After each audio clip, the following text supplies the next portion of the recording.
audio blog because we've just last week released our second episode. With John Parker. Leo, David. The Last Inklings. The Last Inklings. Cover all the admin. This is the Limited Bandwidth podcast, Green Room, episode 2. And what was your kind of takeaway from our episode with John? Oh God, we covered a lot. We did cover a lot because John's had genuinely quite a long career in the music industry because he was in the pop charts with Nizlopi, his duo. They had the JCB song out for weeks. I think they basically knocked off a Christmas #1. They were stuck in my head for weeks, definitely. Yeah, and so but that was way back when social media stuff was just kind of in its infancy. Like MySpace had just kind of crested. Facebook was about, and so a lot of their stuff back then just seemed easier. I mean, he said it seemed easier. Well, yeah, I mean, it was really interesting what he was saying about the whole journey that they went through as a band in that sort of outfit, as well as the other bands that he was involved with.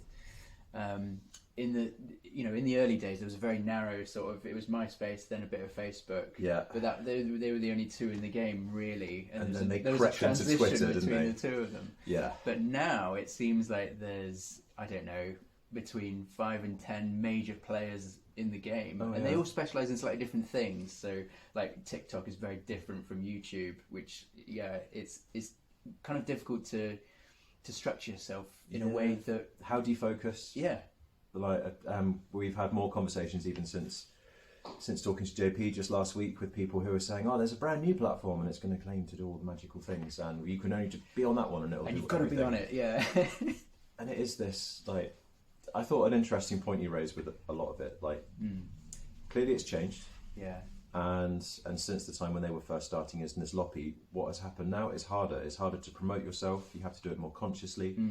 They were releasing videos that were going viral, and it was new and interesting, and they being picked up by like radio DJs on mainstream radio. Yeah.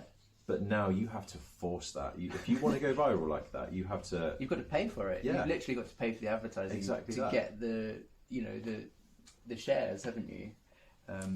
But there was also an interesting line of sort of self-regulating as well. In the early days, you didn't have to regulate yourself, like your screen time, or organize what content you're going to do. And now it's like hyper-organized. You have to regulate, everything. Yeah, you're much part musician, part administrator now. Which it's just a weird thing because I mean, John was saying even back then, if you got in touch with them, he was the voice at the other end, answering all of the messages, which kind of is a bit of a throwback to when we spoke to Chris Cleverly in episode 1, saying that the way he's making those connections is by being the present person that you're talking to on the other end. Yeah, and that's still important to him in a really big way. John also had a really good insight and overview as to the difference between being an independent musician and being a signed artist as well, because as an independent you do have to do a lot of that stuff yourself, or farm it out and pay somebody to do it.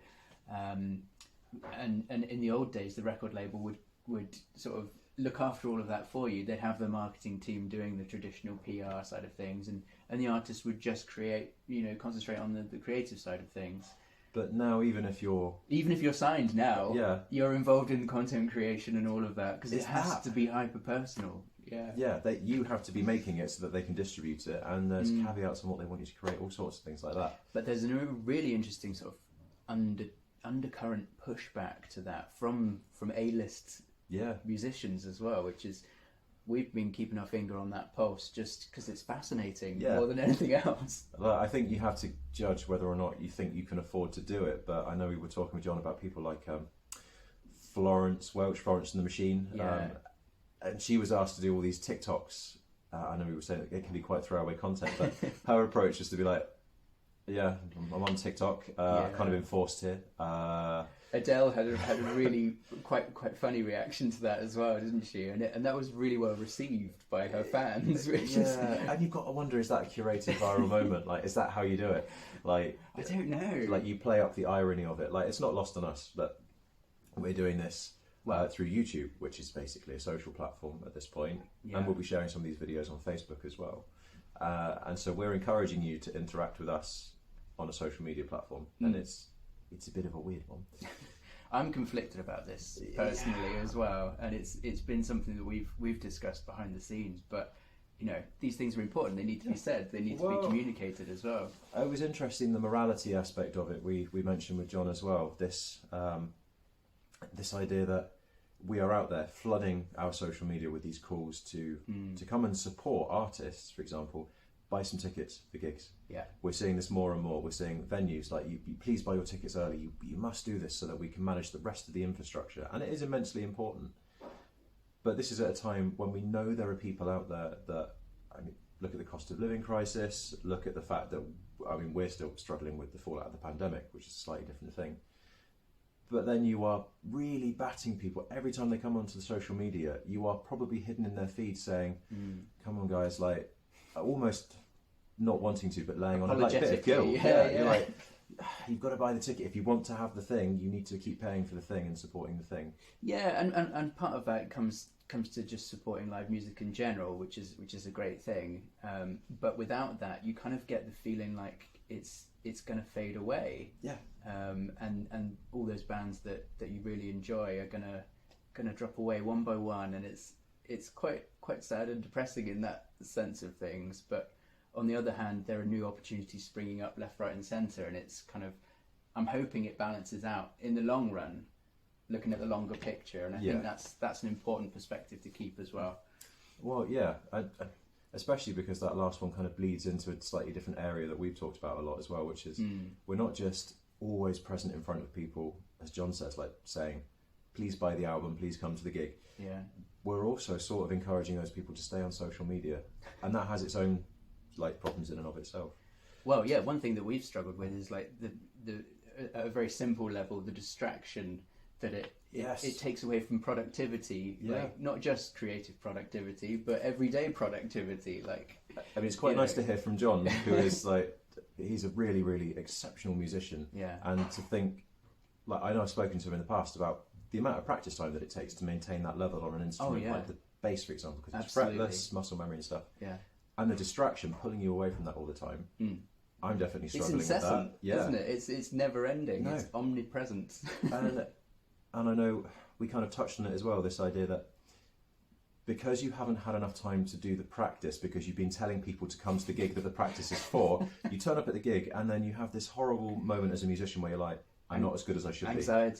Performance anxiety, it's a real thing. It feeds into itself. Yeah. Great, I finally encouraged all these people to come out to the gig, and I want to be able to give you the best gig, but it took me so long to get you here. Yeah, well, this is something that's sort of been highlighted by conversations with John and in episode 1 with Chris as well. Yeah, is that these things are not uncommon nowadays. Like, I think it's always been a thing, like performance anxiety.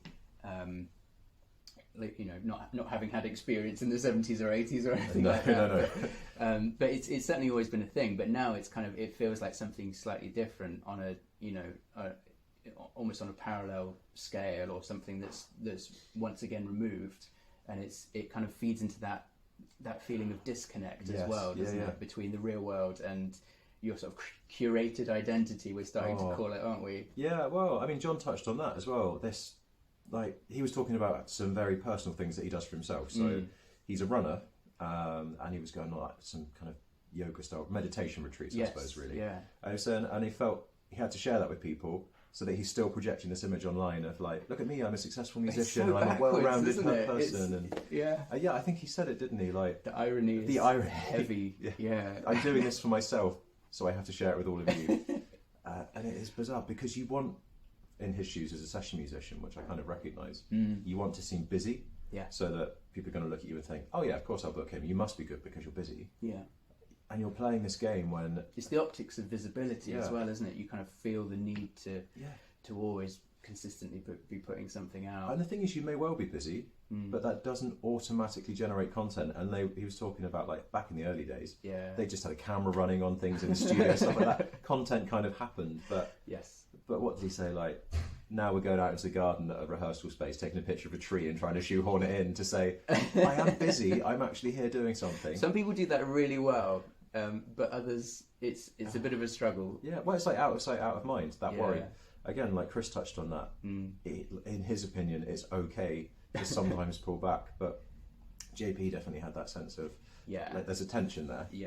Yeah, and you can delve in depth into this episode too with JP which is now online on all the major platforms. You'll find it on our website, thelastinklings.co.uk. There's a page for the podcast with the player in there as well. Yeah, there's also quite an interesting story about Ed Sheeran that he was involved with, which is well worth a listen. And it's all about how you can become too accessible sometimes. I think as musicians we forget where there should be a comfortable boundary between my life and my work life as a musician. Yeah. Because we are selling ourselves on stage. Finding that balance as well. Balance is difficult. Yeah. And then we've got episode 3. Yes, I'm looking forward to this one. It's going to be interesting. Next week we've got cyber psychologist Dr. Sarah Hodge as our special guest. She's based at Bournemouth University, which is our local university. Yeah. Question 1 is definitely, what is a cyber psychologist? Just to find out a bit more. But hopefully with Sarah we'll be digging into this idea of like how screen time actually affects you physiologically, psychologically. Yeah, there's lots of parallels we found with sort of gameplay, screen time, and that sort of thing. Of like this disconnected reality of spending too much time on screen and what's real, what's not. Yeah, all of that. Yeah, exactly. The Instagram effect and all of that. But she absolutely has some ideas for like practical tips, what you can do if you're feeling this sense of like digital burnout, basically. Because limited bandwidth. The podcast is in reference to that. What happens when your bandwidth is crushed and you get to the point where you just can't do it? This digital burnout is the thing that is affecting us all. So yeah, if you want to catch up with that sort of expert eye view on the topic, then tune in next week to the Limited Bandwidth podcast, episode 3. We've been The Last Inklings. Thanks for joining us in the green room. We'll catch you next time.